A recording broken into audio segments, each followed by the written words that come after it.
Assalamualaikum warahmatullahi wabarakatuh. Selamat pagi, siang, sore, ataupun malam. Saya Reza Nugraha di sini akan menjelaskan tentang materi normalisasi dalam sistem basis data. Normalisasi merupakan sebuah teknik logikal desain dalam sebuah basis data yang mengelompokkan atribut dari berbagai entitas dalam suatu relasi, sehingga membentuk struktur relasi yang baik atau tanpa redundansi atau pengulangan data serta sebagian besar ambiguity bisa dihilangkan. Sebenarnya apa itu normalisasi database? Normalisasi database adalah proses pengelompokan atribut data yang membentuk entitas sederhana, non-redundant, fleksibel, dan mudah beradaptasi, sehingga dapat dipastikan bahwa database yang dibuat berkualitas baik. Lalu tujuan normalisasi apa sih? Normalisasi database biasanya jarang dilakukan dalam database skala kecil dan dianggap tidak diperlukan pada penggunaan personal. Namun seiring dengan berkembangnya informasi yang dikandung dalam sebuah database, proses normalisasi akan sangat membantu dalam menghemat ruang yang digunakan oleh setiap tabel di dalamnya, sekaligus mempercepat proses pemintaan data. Tujuannya adalah untuk menghilangkan dan mengurangi redundansi data, dan tujuan yang kedua adalah memastikan dependensi data atau data berada pada tabel yang tepat.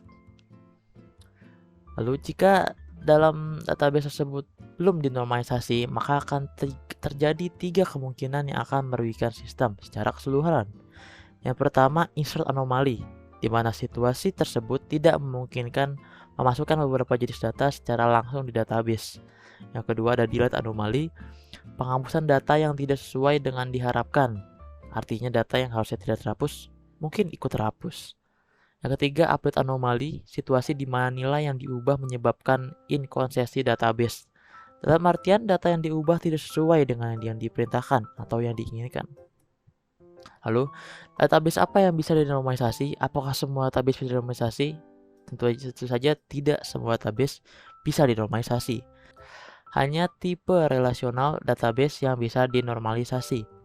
Banyak vendor DBMS atau database management system, diantaranya Oracle, MySQL, SQL Server, PostgreSQL, dan lain-lain sesuai kebutuhan dan kesukaan Anda. Lalu, tahapan normalisasi database. Di sini ada beberapa tahapan-tahapan dan jenis-jenis normalisasi pada database. Yang pertama ada unnormalized form atau bisa disebut UNF. UNF adalah bentuk data yang tidak normal karena adanya pengulangan grup pada data, sehingga menjadi masalah saat manipulasi data. Kalau kalian ingin melihat contoh UNF itu ada di sini.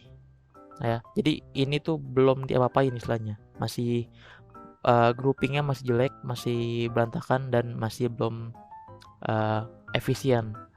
Lalu ada first normal NF yang nanti akan dijelaskan di selanjutnya, adalah bentuk normalisasi untuk mengelompokkan beberapa data sejenis untuk mengatasi masalah anomali. Sebuah model data dikatakan memenuhi bentuk normal apabila setiap atribut yang dimilikinya memiliki satu atau hanya satu nilai. Apabila ada atribut yang memiliki nilai lebih dari satu, atribut tersebut adalah kandidat untuk menjadi entitas sendiri. Lalu ada second normal form atau 2NF. 2NF. 2NF adalah bentuk kedua yang melakukan dekomposisi tabel untuk mencari kunci primer dari setiap tabel. Sebuah model data dikatakan memenuhi bentuk normal kedua apabila ia memenuhi bentuk normal pertama, dan setiap atribut non-identifier sebuah entitas bergantung sepenuhnya hanya pada identifier entitas tersebut. Yang ketiga ada third normal form atau 3NF adalah bentuk normalisasi data yang tidak boleh ada atribut bergantung pada field lain dan bukan pada kunci primer, sehingga atribut itu harus dipisah ke tabel baru.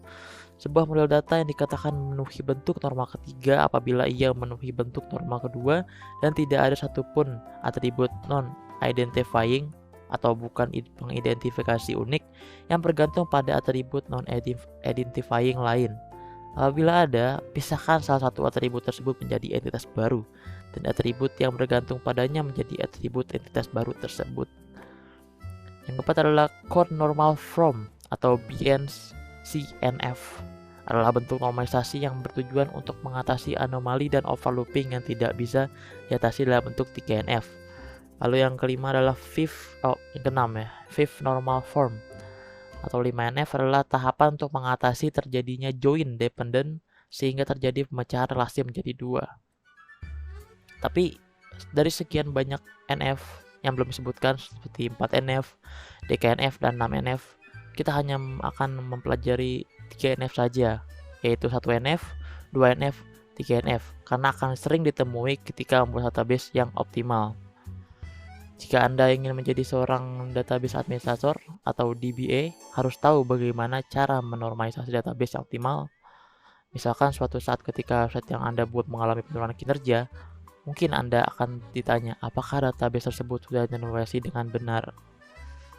Lalu, bagaimana cara melakukan normalisasi database? Untuk melakukan normalisasi database, kita harus mengidentifikasi data seperti apa yang akan disimpan. Sebagai contoh, saya punya data yang dari struk penjualan. Saya ambil contoh dari struk penjualan karena data ini yang paling umum di sekitar kita. Ya, kalian bisa lihat di dalam kode 001 terdapat 4 kode barang, yaitu barang 1, 2, sampai 4. Yang nama barangnya juga berbeda, harga yang berbeda, dan kuantiti yang berbeda, tetapi memiliki tanggal yang sama. Dalam KD2 mempunyai 2 kode barang, 2 nama barang, 2 harga, dan 2 kuantiti yang berbeda-beda, hanya tanggalnya aja yang sama. Lalu di kode ketiga atau KD003 itu mempunyai 1 barang dengan kode 007, nama yang 1, harga juga 1, karena emang 1 barang. Data di atas merupakan data yang belum dinormalisasi. Selanjutnya menuju tahap normalisasi 1NF. Maksudnya yang belum dinormalisasi ini maksudnya itu tadi yaitu UNF, unnormalized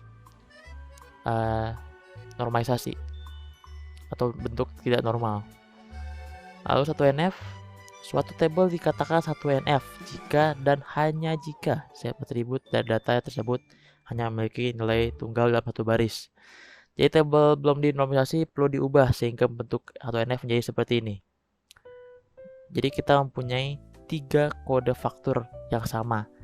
Dibanding yang tadi hanya mempunyai 1, di sini kita mempunyai 4 kode faktur yang sama, yaitu kode 001 dengan kode barang yang berbeda 1 sampai 4. Begitu pula dengan kode 2 mempunyai 2 kode barang karena mempunyai kode barang 2 kode faktur karena mempunyai 2 kode barang yaitu 5 dan 7. Inti dari normalisasi adalah tidak boleh adanya grouping data ataupun duplikasi data seperti tadi. Di grouping menjadi 1 kode faktur yang terdiri dari beberapa kode barang. Sekarang lanjut pada tahap normalisasi 2NF.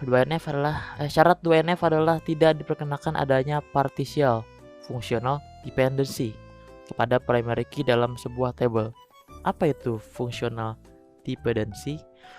Functional dependency adalah setiap atribut yang bukan kunci atau non-key bergantung secara fungsional terhadap primary key. Intinya pada tahap normalisasi 2NF ini, tabel tersebut harus dipecah berdasarkan primary key, sehingga bentuk normalisasi 2NF dari tabel tersebut adalah sebagai berikut.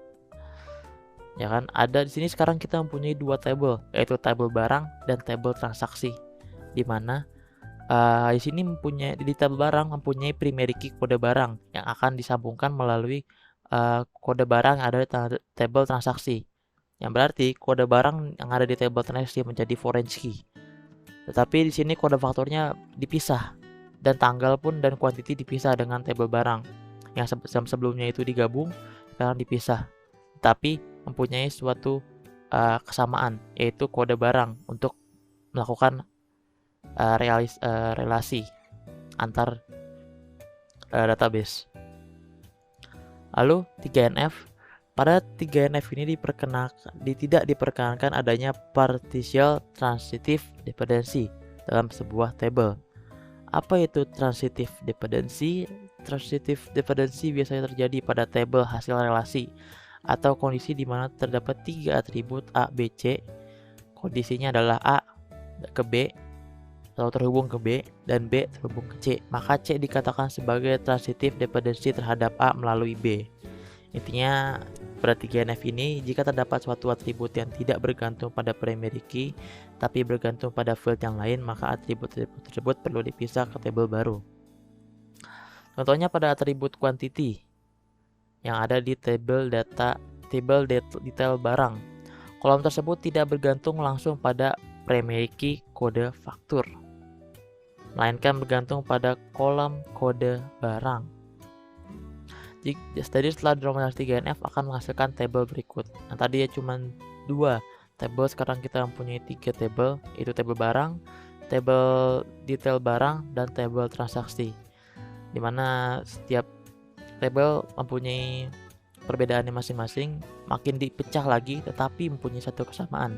Di mana tabel barang akan berhubungan dengan detail barang melalui kode barang, dan detail barang akan berelasi dengan tabel transaksi melalui kode faktur. Jadi mereka mempunyai primary key dan foreign key masing-masing dan tetap terhubung satu sama lain.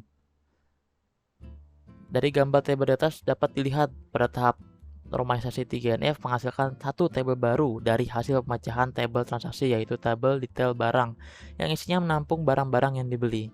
Lalu kenapa di tabel detail barang terdapat kolom harga lagi, padahal kolom harga sudah ada di tabel barang? Penjelasannya di bawah ini. Kolom harga pada tabel detail barang digunakan untuk menyimpan harga barang pada saat proses transaksi. Ingat, pada proses transaksi. Jadi meskipun harganya naik atau turun, harga barang yang ada pada tabel detail barang tidak ikut berubah atau fix. Bayangkan jika kita menambahkan kolom harga pada detail barang, maka yang terjadi di total invoice dari transaksi akan berubah seiring berubahnya harga barang. Jadi biar ada pembeda dari harga yang mana harganya fix dan harga yang bisa diubah, maka diperlukan kolomnya beda pada tabel berbeda. Jadi kita tahu mana harga fixnya, mana harga yang bisa diubah. Jadi total invoice pada transaksi pada kasus ini tidak akan error atau tidak akan terjadi anomali. Sekian, terima kasih. Itu adalah penjelasan dari normalisasi database. Jika ada kurang-kurangnya mohon maaf, dan jika ada pertanyaan silahkan komen di bawah. Itu saja. Terima kasih. Wassalamualaikum warahmatullahi wabarakatuh.